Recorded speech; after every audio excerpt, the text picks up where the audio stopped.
Back into the deeps.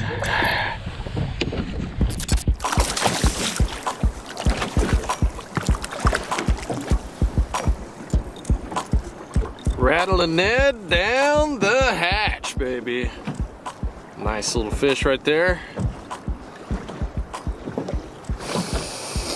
Ah, yeah. Welcome back to the channel, everybody. We're gonna do some finesse fishing today. I know, I said it. This isn't quite my forte, but I'm telling you what, after some bad cold fronts leading into fall, they should be eating up, first of all. But after freezing nights, especially here in Texas, it gets a little funky. Fish tend to pull out. They go to a little bit deeper water, the next deepest spot from where they were hanging out. And a bait that I don't throw very much, a Ned rig, in particular our rattling Ned. Yeah, I know, it's a Googan bait. It's got a rattle in it, actually. I don't throw the little worms very much. You know me, I created the Mondo worm because I like throwing big stuff, big worms. I like throwing jigs and worms. Sometimes you gotta downsize, and with the water being dirty right now, this is a finesse presentation that also has a rattle in it that's gonna attract more fish in this dirtier water. So we got ourselves a little point right here. Let's make some casts. Let's try to get a few more in the boat. We got a lot of wind out here today, so it's making it difficult to throw really light baits. But I've already tried some moving baits and it just doesn't seem to be the deal. So, and I've just got one of the heavy metal tungsten shroom heads on here. I'll leave a link down below for this little combo. But people catch fish with this all over the country. I'm not a little finesse fisherman, but one thing I really like about it is you can chunk it a mile. I'm throwing a little, I believe it's a quarter on here. It's tungsten, so it's a little bit smaller. But there's no wind resistance. You know, like throwing a bigger worm or creature bait or something like that. You just fling it. With that little tungsten head, you're good to go. Oh, I got another one on. Another one on, just like that. Oh my gosh. He was on it like white on rice. I barely moved it. Man, light bite. I'm surprised I did not feel that with using braid, actually. Little spotted bass. Normally you always feel those guys. Voracious. Yeah, you know a spotted bass will love these things. Look how much they're choking it. It's crazy. Just a little guy, a little spotted bass. You can see the scales kind of are a little different. They got a little bit different pattern. They usually have some darker lines down here. Their jaw doesn't go past the eye when it's closed. So I'm fishing this in about 10 to 15 feet of water. So I caught my biggest smallmouth on this lure this year, and it was in really heavy current. It was in deep water, and it was hard. It was really hard to feel the bite. So right now, as I'm fishing this in a little bit shallower water, it's nice. I can feel the bottom, and I'm just kind of shaking it along as I'm hitting a good little patch of rocks. I'm not in real thick rocks, but it's kind of a mix of like soft bottom and hard bottom. So when I hit that hard bottom, and I can tell it's hard from using the tungsten head and using braid, I'm using our Googan Squad braided line, you can really feel everything that's down there with it. So when I get to a little patch of rockiness, I'm just giving it a shake. I'm gonna do a little pass on this bank with a lipless crankbait and just see if these fish are gonna get fired up. I just caught 2 in a row on the rattling Ned, and I don't know. I came through here with the moving bait before, and they weren't going, and the wind is kind of dying down. I mean, this is the thing to do right here when it's windy. Just take you a moving bait, spinner bait or lipless or crankbait, kind of come through here, and I'm fishing over these fish right now, so they might just be locked on the bottom. It's just called hunting and pecking right here. Hunt and peck. Might have to go back to the rattle and Ned. Oh, there's a bite. I did feel a bite right there. As soon as I paused it. I can actually see some fish just right off to my left on the side imaging in the zone I'm throwing in. So it's probably just the spade's going too fast. They're not super aggressive right now. The water's dropped dramatically, so I'm just gonna pick up that rattle and Ned again and see if I can pick a few more up in this spot.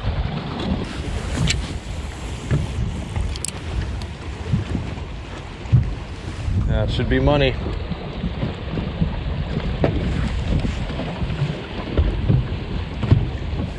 Got him. Ooh, right up there on those rocks. There we go. It was a little steeper. It was right in the zone where I marked those other fish.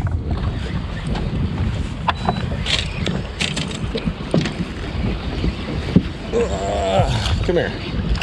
Are you spotted bass? Oh, you're a nice spotted bass. Yes, sir. That is a delicious spotted bass for out here. Woo! Nice one. Okay, I'll unhook that guy. Let you go. See ya. Man, spotted bass. Just so aggressive, but I honestly could not even feel that bite. It's really windy. These fish are just kind of lethargic right now. Picked up on my rod and I just felt like a softness. And that's normally when you just need to go ahead and check what's going on there. Give it a little check. That's a rock. That is not softness. It's very much hardness. Yep, that's there she goes. If you're wondering about the rigging, it is the simplest thing ever. You just thread it on. There's a little keeper on there, and you just leave the hook exposed just like this. So you don't really have to set the hook that much. That tiny little hook just goes boop, right up in their mouth. And I'm using a medium action rod because I'm using braid. There's no stretch. I don't have to use a medium heavy like if I was fishing a Texas rig or something like that. I really needed to drive that hook up into the fish, you know, through the plastic and throwing fluorocarbon. That's when you need a medium heavy or a heavy action. With this, especially because it's light too, it's easier to throw on this tackle. I think where this bait really excels is around lakes that don't have a whole lot of good cover in them. Now, it really excels in the Great Lakes where you're dealing with sand and rock piles and shell piles, things like that. The lake I'm in today, it's just rocks. There's really no wood. There's absolutely no grass. This would not do well on a grassy lake. In a grassy lake, I would just throw like a weedless stick bait or something. But for some reason, they like this little nugget. There we go. I think we might have a little better one here. Could possibly. Had a good hard thump. A little bit better fish. A little bit better fish. I'm seeing some fish here on the graph in like 12. That's a largemouth. Just choked. Look at that. In the sun going down. See you later in the sundown action. Ooh, that water's starting to get cold.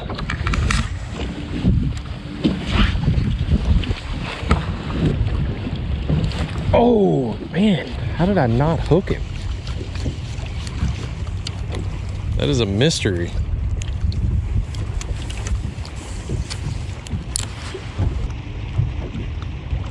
I think that fish has got it. Oh, he's a little one. Gosh, you are tiny, sir. Tiny, tiny. A little too tiny.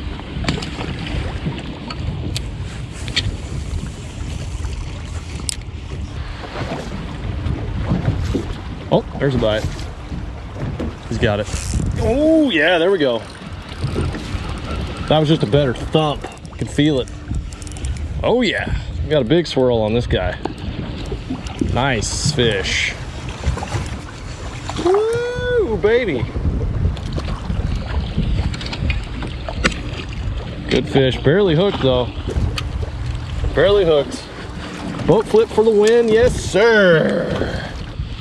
Yes, sir. Yeah, baby.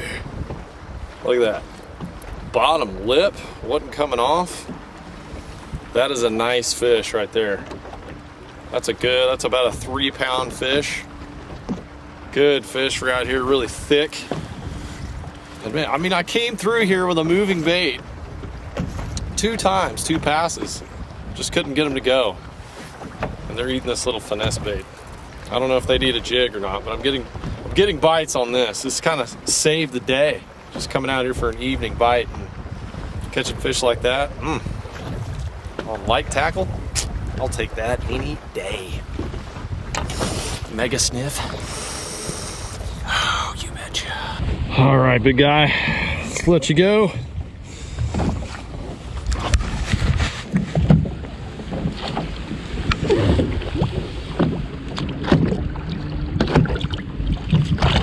Back into the deeps.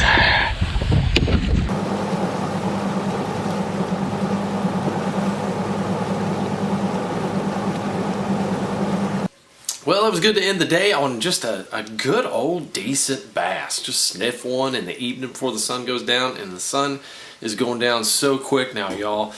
I mean, it is full-blown general hunting season. It is time to get out there, and I'm always torn between going hunting and then going after a good fall fishing bite. Like, I've had some of my highest number days in the fall. It's just when fish tend to group up really well and you can catch a ton of them. So it's hard to play that balance of, do I want to go sit in a tree or do I want to go crush some fish? But I only had like an hour and a half this evening, and I actually went out to try to get on some crappie and some white bass and go out deep spooning. I figured they would just all congregate out on close to some creek channels, and it's kind of a weird transition time. Like, it was so cold, it was freezing. I thought they might start to move out to their winter haunts, but they haven't yet. There's just, things are kind of scattered, and the bass, it seemed like they wanted to get up there and start feeding, but it was just so cold the last 2 days. We literally had freezing weather, and they were just kind of down on the bottom, just being still. I think that's why they weren't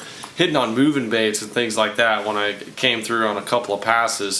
So throwing finesse rigs, I know I'm not a big finesse person, but that is definitely the time to go do it. So if you have those post-front conditions, it's a money technique. So the Ned rig, and especially our rattling Ned, is a really good technique, I think, for dirtier water like we have here in Texas. Some people throw Ned rigs like that is a primary thing. Clear water, not a lot of cover, that's a primary thing. But down here in Texas, I don't think it's a primary thing. Not a lot of people throw it. We throw a ton of shaky heads.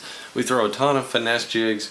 But throwing the rattling Ned is just a newer thing to me. So I literally have 3 packs of them. That is the entire inventory that I have. But again, what makes it cool, I think, is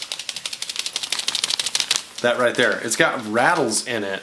But again, if y'all want to pick some of those up, I'll leave a link down in the description for you to get the pair of the exact thing I was using with the tungsten mushroom head with the rattling Ned. And it is time for me to get out of here. Emmy is actually in bed right now asleep, so I gotta keep my voice down. Stay tuned to be out in the woods and on the water with me, and I will see you right here on the next one. Big brown Don't put him in here until he's ready, man. Okay. You eat right here, Jeremy? Where do you want it? I don't care. I can get in this seat, man. Would that be? Yeah, get down there low. Might have to belly flop him. Oh, I'm going to belly. I'm going to two-handed. Woo! If he wasn't your best, we'd just grab him. Yeah. Oh, no, don't do it.